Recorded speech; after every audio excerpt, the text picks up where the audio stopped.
বাংলায় একটা প্রবাদ আছে যা আপনারা সবাই জানেন, আর তা হলো ওই নিজের চরকায় তেল দাও। এই মুহূর্তে পাকিস্তানের জন্য মনে হয় এর থেকে ভালো আর কোনো প্রবাদ উল্লেখ করা যায় না। অনেক খারাপ প্রবাদ দেওয়াই যায়, কিন্তু সবচেয়ে ভালো মনে হয় এটাই। কারণ একটা দেশ যারা নিজেরা নিজেদের সামলাতে পারে না, তারা আবার অন্যকে হুঁশিয়ারি দিচ্ছে। পাকিস্তান দেশটি ওই ভারতের থেকে জন্ম নিলেও ভারতের থেকে কোনো শিক্ষাই যে তারা নেয়নি, বরং উল্টে আবার ভারত বিরোধিতা করতে গিয়ে দেশটির যা পরিস্থিতি করেছে, তাতে এই মুহূর্তে একেবারে সাঁড়াশি চাপে ইসলামাবাদ। আপনারা দেখতে শুরু করেছেন এডিটার্স ডায়েরি। আমি ভাস্কর দত্ত আপনাদেরকে আরও একটি এপিসোডে স্বাগত জানাই। যে কোনো মুহূর্তে এবার কি তবে ওই পাকিস্তানের সেনা অভ্যুত্থান হতে পারে? একদিকে ভারত, অন্যদিকে আফগানিস্তান। ভারতের অপারেশন সিঁদুরের পর এবার অপারেশন চালাচ্ছে ওই আফগানিস্তানও।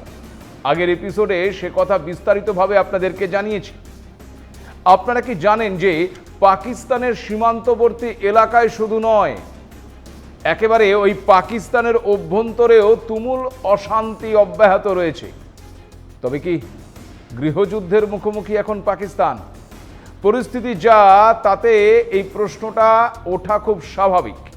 সীমান্তবর্তী এলাকা থেকে যখন পাকিস্তানের উপর হামলা চালাচ্ছে ওই তেহরিকে তালিবান পাকিস্তান বা টিটিপি, তখন আবার পাকিস্তানের একেবারে অভ্যন্তরে হামলা চালাচ্ছে তেহরিকে লাব্বাইক পাকিস্তান বা টিএলপি।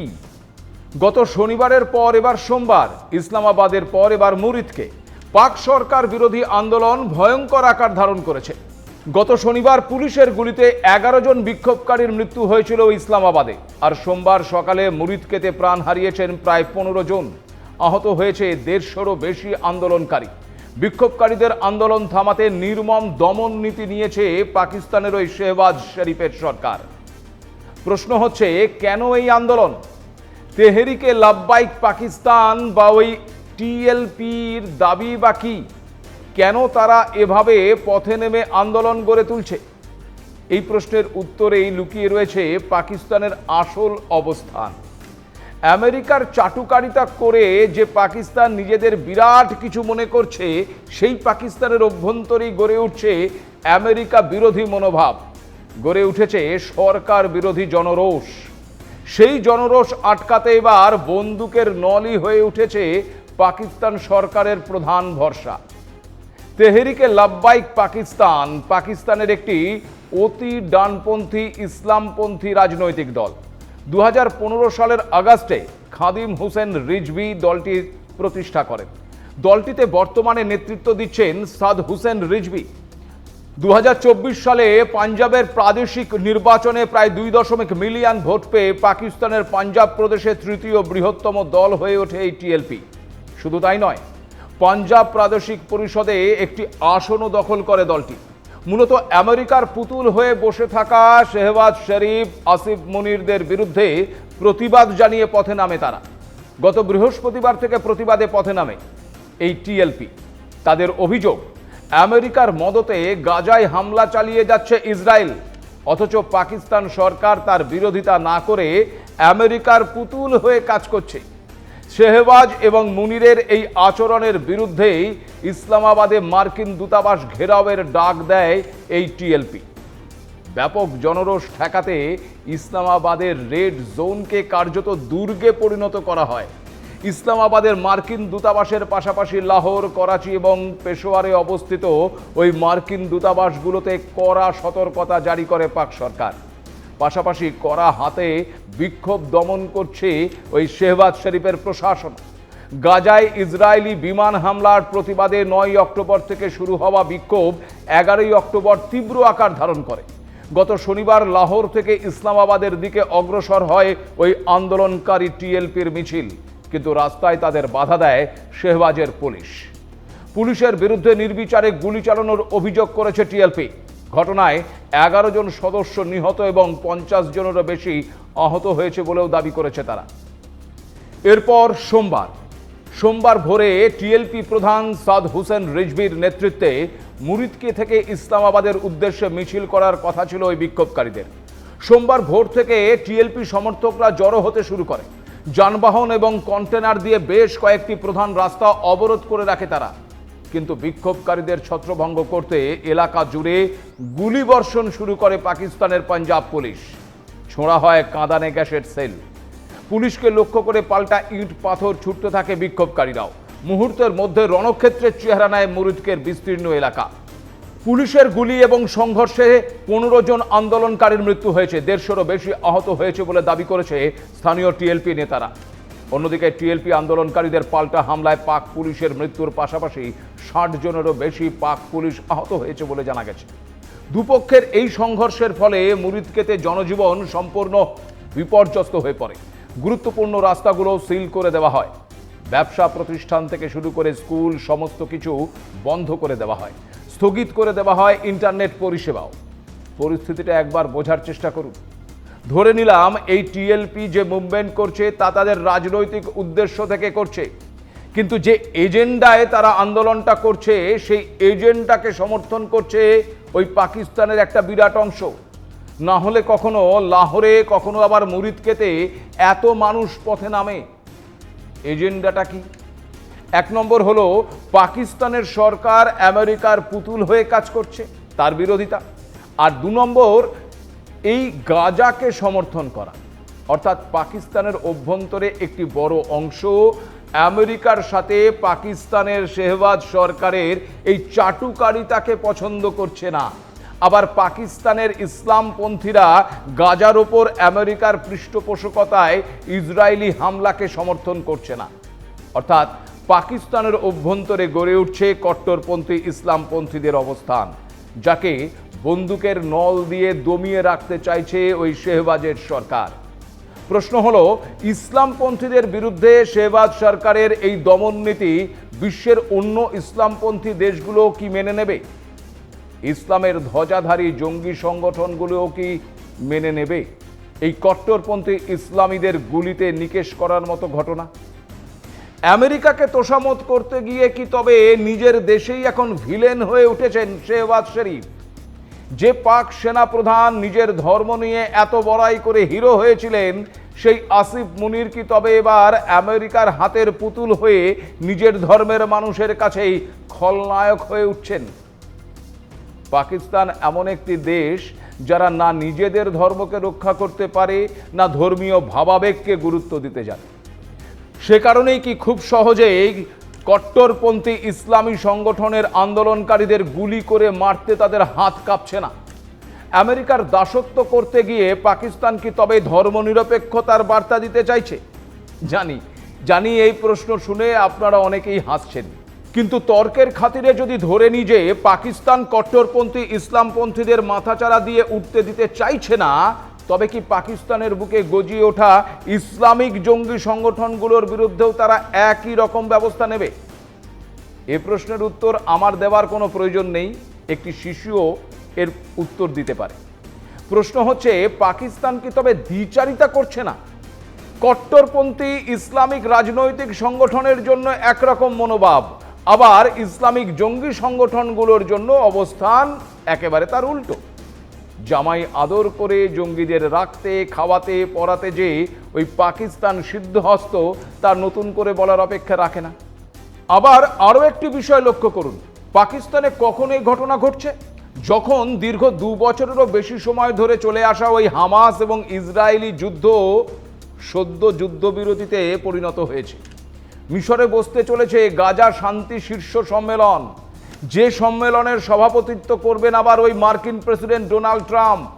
ঠিক সেই সময়ে পাকিস্তানে গাজার সমর্থনে এবং আমেরিকার বিরোধিতায় শুরু হয়েছে আন্দোলন। প্রশ্ন হচ্ছে, সত্যিই কি থামতে চলেছে ওই হামাস ও ইসরায়েলের যুদ্ধ, নাকি গাজা শান্তি শীর্ষ সম্মেলন হামাসের হাতে বন্দি থাকা ইসরায়েলিদের মুক্তি দেওয়ার একটি ছক মাত্র? যে সম্মেলনে আবার যোগ দেবার জন্য ভারতের প্রধানমন্ত্রী নরেন্দ্র মোদীকে আমন্ত্রণ জানিয়েছেন ট্রাম্প। তবে কি নতুন করে আবার ভারতের সাথে সম্পর্ক ভালো করতে চাইছে আমেরিকা? এমনটা হলে পাকিস্তানের কি হবে? 10ই অক্টোবর শুক্রবার থেকে হামাস ও ইসরায়েলের মধ্যে যুদ্ধবিরতি কার্যকর হয়েছে। এক বিবৃতিতে আইডিএফ এই বিষয়টি নিশ্চিত করেছে। কিন্তু যে সমঝোতা অনুযায়ী এই দীর্ঘদিন ধরে চলে আসা যুদ্ধ আপাত বিরতি হয়েছে, সেই সমঝোতায় কি বলা হয়েছে জানেন কি? সমঝোতা অনুযায়ী ইসরায়েল তাদের সেনা প্রত্যাহার করবে, আর ইসরায়েল সেনা প্রত্যাহারের 72 ঘন্টার মধ্যে সমস্ত বন্দীকে মুক্ত করতে হবে হামাসকে। সোমবার দুপুর পর্যন্ত হামাসকে বন্দী মুক্তির সময় দেওয়া হয়েছিল। চুক্তির শর্ত মেনে সোমবার 7 জন ইসরায়েলি বন্দীকে মুক্তি দিয়েছে হামাস জঙ্গিরা। গাজা থেকে এই ইসরায়েলে পৌঁছেছে তারা। তাদের স্বাগত জানাতে ইসরায়েলি পতাকা নিয়ে তেল আবিবের রাস্তায় ভিড় জমিয়েছিল সাধারণ মানুষ। জানা গেছে জীবিত অবস্থায় 20 জন ইসরায়েলি হামাসের হাতে বন্দী রয়েছে। তাদের মধ্যে 7 জনকে যুদ্ধবিরতি চুক্তি মেনে প্রথম দফায় মুক্তি দেওয়া হয়েছে। বিনিময়ে শতাধিক ফিলিস্তিনীয় বন্দীকে মুক্তি দেবে ওই ইসরায়েল। এই বন্দি বিনিময়ের প্রক্রিয়ার মধ্যেই পশ্চিম এশিয়া সফর শুরু করেছেন মার্কিন প্রেসিডেন্ট। সোমবারই ইসরায়েলে পৌঁছেছেন ট্রাম্প। বিমানবন্দরে তাকে স্বাগত জানান ইসরায়েলের প্রেসিডেন্ট আইজাক হেরগৌজ এবং প্রধানমন্ত্রী বেঞ্জামিন নেতানিয়াহু। ছিলেন অন্যান্য শীর্ষ কর্তারাও। ইসরায়েল থেকে ট্রাম্প মিশরের উদ্দেশ্যে রওনা হবেন। সেখানে তিনি মিশরীয় প্রেসিডেন্ট আবদেল ফাত্তাহ আল সিসির সঙ্গে গাজা শান্তি শীর্ষ সম্মেলনের সভাপতিত্ব করবেন। এদিন মধ্যপ্রাচ্যগামী বিমানে চাপার আগে মার্কিন প্রেসিডেন্ট ডোনাল্ড ট্রাম্প জানান গাজার যুদ্ধ শেষ। তবে গাজায় যুদ্ধবিরতি বহাল থাকবে কিনা এই প্রশ্নের জবাবে মার্কিন প্রেসিডেন্ট জানান তিনি মনে করেন যুদ্ধবিরতি বহাল থাকবে, কারণ মানুষ ক্লান্ত হবে নাই বা কেন? দীর্ঘ 2 বছরেরও বেশি সময় ধরে এই যুদ্ধ চলে আসছে। যে যুদ্ধ থামানোর দাবি করে মার্কিন প্রেসিডেন্ট আজ উচ্ছ্বসিত, তিনি নিশ্চয়ই জানেন যে এই 2 বছরেরও বেশি সময় গাজার পরিস্থিতি কি হয়েছে। জানলে আপনারাও আঁতকে উঠবেন যে গাজা আজ একটি শুধুই ধ্বংসস্তূপে পরিণত হয়েছে। যে পরিস্থিতি গাজার হয়েছে সেখান থেকে গাজাকে পুনর্গঠন করতে কয়েক প্রজন্ম লেগে যাবে। না, একথা আমি বলছি না, একথা বলছেন খোদ ওই রাষ্ট্রপুঞ্জের এক বিশেষজ্ঞ। 2 বছর ধরে চলা যুদ্ধে ইসরায়েলি বোমায় তাদের বাড়ি ঘর আশেপাশের এলাকা পুরোপুরি ধ্বংসস্তূপে পরিণত হয়েছে। শুক্রবার ইসরায়েল গাজার বিভিন্ন এলাকা থেকে সেনা প্রত্যাহারের পর উত্তর গাজায় ফিরতে শুরু করেছেন লাখো লাখো ফিলিস্তিনি। কিন্তু কোথায় ফিরবেন, কোথায় থাকবেন তারা? রাষ্ট্রপুঞ্জের আবাসন অধিকার বিষয়ক বিশেষ র্যাপোর্টিয়ার বালাকৃষ্ণ রাজাগোপাল বলেছেন, উত্তর গাজার যে সমস্ত এলাকা থেকে ইসরায়েলি সেনারা সরে গেছেন সেখানে ফিরে ফিলিস্তিনিরা ধ্বংসস্তূপ ছাড়া আর কিছুই খুঁজে পাচ্ছেন না। যুদ্ধের মানসিক প্রভাব এবং আঘাতের মাত্রা ভয়াবহ। গাজা জুড়ে বাড়িঘর ধ্বংসের বিষয়টি বর্ণনা করতে গিয়ে ওই রাজাগোপাল ডোমিসাইড শব্দটি ব্যবহার করেছেন। এর অর্থ হলো গণহারে মানুষের বসত বাড়ি ধ্বংস করে তাদের বাস্তুচ্যুত করা।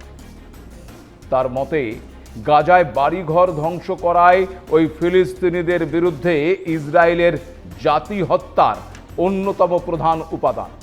রাজাগোপাল বলেছেন, মানুষকে উচ্ছেদ করে একটি অঞ্চলকে বসবাসের অযোগ্য করে তোলা জাতি হত্যার মূল উপাদানগুলোর একটি। গাজার পুনর্গঠন প্রক্রিয়া শেষ হতে কয়েক প্রজন্ম লেগে যাবে। জানেন কি, গত 2 বছরেরও বেশি সময় ধরে চলা এই যুদ্ধে কত মানুষের মৃত্যু হয়েছে? তথ্য বলছে 2023 সালের 7ই অক্টোবর থেকে শুরু হওয়া এই যুদ্ধে এখনো পর্যন্ত 67,700 জনেরও বেশি ফিলিস্তিনি নিহত হয়েছেন। ইসরায়েলের সংখ্যাটা ধরলে আরও বেড়ে যাবে।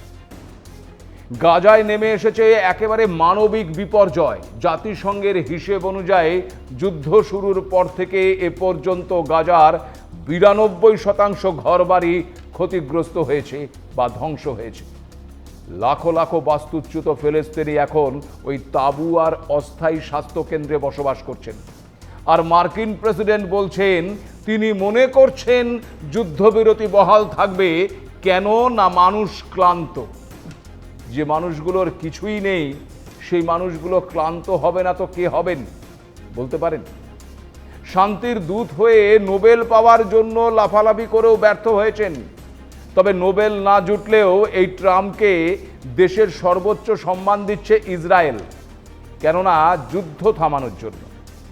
যে যুদ্ধ থামাতে 2 বছরেরও বেশি সময় লেগে যায়, সেই যুদ্ধ থামানোর কৃতিত্ব কি সত্যিই দাবি করা যায়? যখন একটি দেশের 92% শুধুই ধ্বংসস্তূপে পরিণত হয়েছে, হাজার হাজার মানুষ মারা গেছে, তখন যুদ্ধ থামানোর কৃতিত্ব নিয়ে পুরস্কার গ্রহণ করাটাও কি ওই মানবিকতার উদাহরণ? ভেবে দেখবেন একবার প্রশ্নগুলো। আবার ঘটা করে গাজা শান্তি সম্মেলন করা হচ্ছে। এই সম্মেলনে অংশ নেওয়ার জন্য আবার মার্কিন প্রেসিডেন্ট এবং মিশরের প্রধানমন্ত্রী ভারতের প্রধানমন্ত্রী নরেন্দ্র মোদীকে আমন্ত্রণ জানিয়েছিলেন, কিন্তু প্রোটোকল মেনে ভারতের প্রতিনিধি ওই সম্মেলনে উপস্থিত থাকলেও যাচ্ছেন না প্রধানমন্ত্রী। ভারতের তরফে উপস্থিত থাকবেন ভারতের বিদেশ প্রতিমন্ত্রী কৃতি বর্ধন সিং। ওই সম্মেলনে জাতিসংঘের মহাসচিব অ্যান্তোনিও গুতেরেসো সহ বিভিন্ন দেশের প্রধানরা উপস্থিত থাকলেও প্রধানমন্ত্রী নরেন্দ্র মোদীর উপস্থিত না থাকার বিষয়টি কূটনৈতিকভাবে অত্যন্ত গুরুত্বপূর্ণ বলেই মনে করছেন আন্তর্জাতিক সম্পর্ক বিশেষজ্ঞরা। কারণ ট্রাম্প যেভাবে ভারতের ওপর শুল্ক এবং ভিসা বোমা নিক্ষেপ করেছে, অন্যদিকে ভারতের অন্যতম শত্রু দেশ পাকিস্তানের প্রতি নরম মনোভাব ব্যক্ত করেছে, তারপর প্রধানমন্ত্রী নরেন্দ্র মোদীর এই আমন্ত্রণ প্রত্যাখ্যান একটি কড়া জবাব বলেই মনে করছেন তারা। অনেকটা সেই কারণেই মিশরের ওই গাজা শান্তি সম্মেলনে যোগ দিচ্ছেন না ইরানের প্রেসিডেন্ট মাসুদ পেজেশকিয়ান এবং বিদেশমন্ত্রী আব্বাস আরাগাচি। তবে আপনাদের জানিয়ে রাখি যে গাজায় যুদ্ধবিরতির জন্য ট্রাম্পকে অভিনন্দন জানাতে ভোলেননি প্রধানমন্ত্রী নরেন্দ্র মোদী। কূটনৈতিকভাবে সেই দানটি কিন্তু দিয়ে রেখেছেন তিনি। আর এরপর গাজা শান্তি চুক্তির ক্ষেত্রে যে যে দেশগুলোর নাম উল্লেখ করেছেন ওই মার্কিন প্রেসিডেন্ট, তাতে পাকিস্তানের নাম বলেননি ট্রাম্প। কারণটা ওই পাকিস্তানের আভ্যন্তরীণ দ্বন্দ্ব। ট্রাম্পের গাজা পরিকল্পনার সমর্থন করেছিলেন পাক প্রধানমন্ত্রী শেহবাজ শরীফ, কিন্তু এক্ষেত্রে ওই তেহরিকে লাভবাই পাকিস্তান বা টিএলপি নয়, পাক প্রধানমন্ত্রীর মুখ পুড়িয়েছেন উপপ্রধানমন্ত্রী বা বিদেশমন্ত্রী ইশাক দার। কারণ ইশাক দার স্পষ্ট জানিয়েছেন যে ট্রাম্প যে গাজা শান্তি পরিকল্পনার জন্য 20টি দফা প্রকাশ করেছেন তা তাদের নয়, পাকিস্তানের দেওয়া খসড়ায় পরিবর্তন আনা হয়েছে এবং তার রেকর্ডও নাকি তার কাছে রয়েছে বলে জানিয়েছেন ইশাক দার। স্বভাবতই এই পাকিস্তানের উপপ্রধানমন্ত্রীর মন্তব্যে যে ট্রাম্প চটবেন তা বলাই যায়। ফলে ঘরে বাইরে এখন সমান চাপে পড়ে পাকিস্তানের অবস্থা অনেকটা ওই না ঘরকা না ঘাটকা। এই অবস্থা থেকে পাকিস্তান আদৌ বেরিয়ে আসতে পারে কিনা এখন সেটাই দেখার। আজ এ পর্যন্তই। নমস্কার।